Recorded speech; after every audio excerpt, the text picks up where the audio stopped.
I'm here at Tactical Firearms in Houston, in Texas. I'm with the owner, Jeremy Alseed.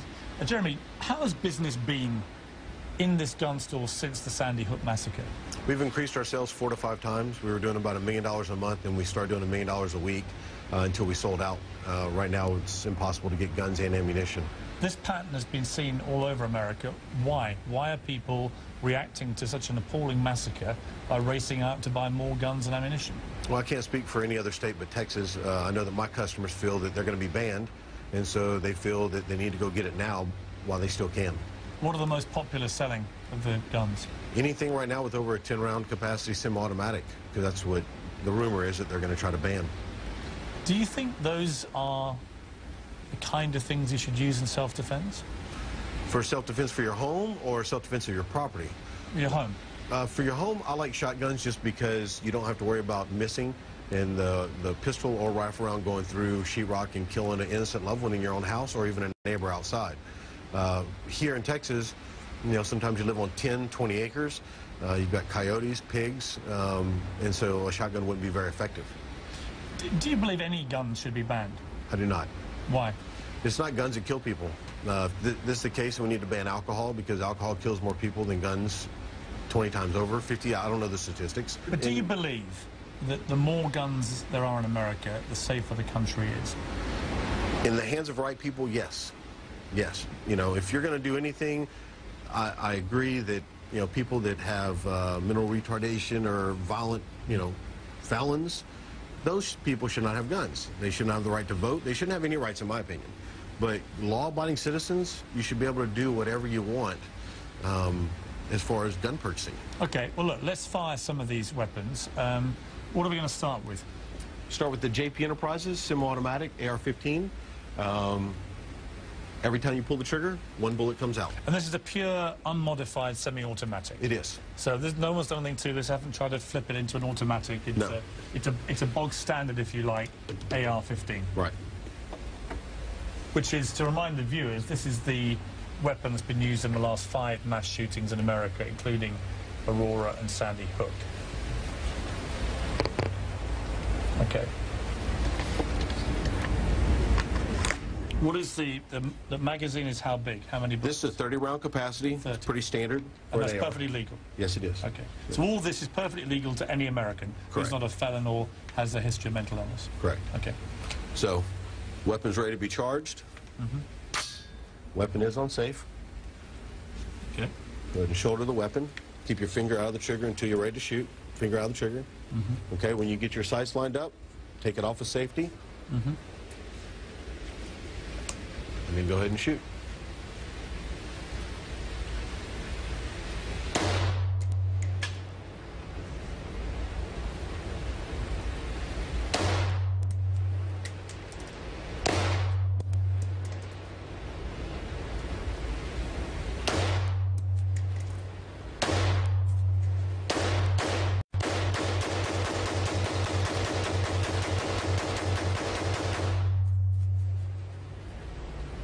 Wow.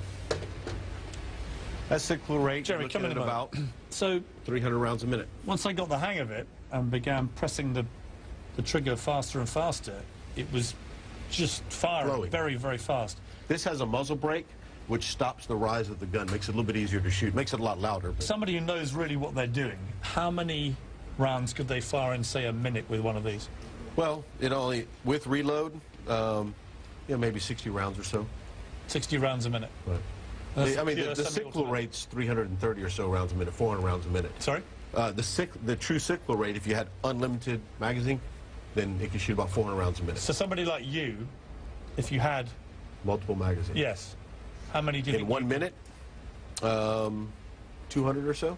200? If I had to guess. You could buy these in Walmart. I mean, do you think that's a good idea? For law-abiding citizens, I think it's an excellent idea. You know, if you live here in Texas, like I said, we shoot pigs out of helicopters. We do things that nobody else does. If you start banning one particular anything, I don't care if it's a particular type of ammunition, firearm, magazine, where is it going to stop? You give anybody an inch, they're going to take a mile.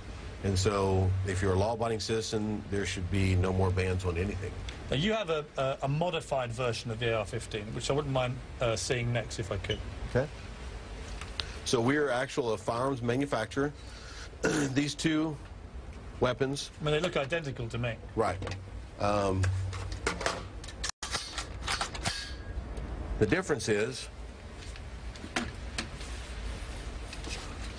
the selector switch, instead of just going from safe to full auto, or safe to semi-automatic, we have an auto sear that allows it to go full automatic. And that's the only difference? That's the only difference. How sophisticated is that? I mean, how difficult is it for somebody who knows what they're doing to take an AR-15 and make it like an automatic? Well, you have to Dremel out the inside of the receiver. First, you have to have the right receiver. You got to have a full auto bolt.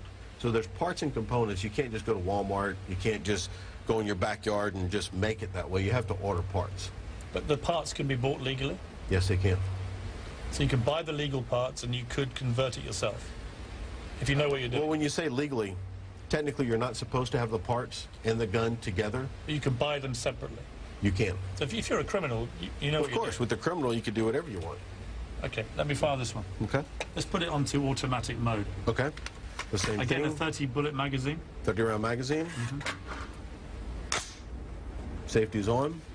You need to flip this twice and make sure that you lean forward into it because it does rise. There you go. Just make sure you lean into it.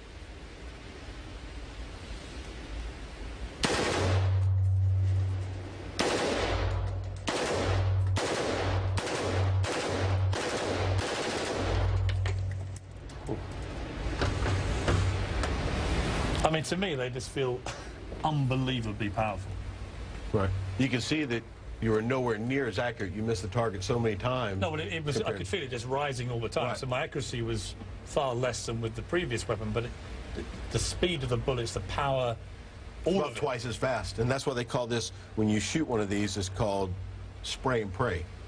You spray bullets everywhere and pray that it hits the target. They're not very accurate at all. But if you're in a confined area like a movie theater, you don't really care, right? Well, no, you saw the rise. I mean, you but shot over everybody's if that head. room was just full of people, it doesn't matter if you miss a few, you're going to hit somebody, right? I mean, the guy at Aurora used a AR-15, and I think he had what's called a slider device. Slide fire stock. What does that do to an AR-15? It allows the weapon, it's even less accurate than this, and it's really hard to actually shoot. I would love to put one in your hands and try for you to try. How many bullets does it allow you to fire? Well, it technically shoots about 650 rounds a minute, same thing as a full auto. And you could buy the slider legally. I mean, you sell them here. Right. Of all the arguments to have one of these, home defense is probably the least plausible from your point of view. For me, in the home, what people are talking about is, you know, the way that this world is going, that the military and United Nations are going to come in and try to take our guns. Did you really believe that? I don't know. Anything's possible. There's a lot of things in my life. Can you imagine U.S. Marines charging onto your property and trying to steal your guns? I would hope not. But if it's an executive order... Jeremy, you're a sensible guy. I've spent some time with you. I hear this all the time in Texas. I mean, I gave an interview to a friend of yours earlier with 40, 50 Texans there, and that was the one thing they all seemed agreed on, that tyranny was about to come their way. But I don't see how that's going to happen. You look at all the other countries, and it started where we are right now, and it's ended up with no guns. But do you think that the American military would attack its own people? If they're forced to. I don't know. I hope not. I hope that would not happen, but I would think at least 40 or 50% would. And do you think that's what many Texans feel about why they would need a weapon like this? They want it because they are law-abiding citizens.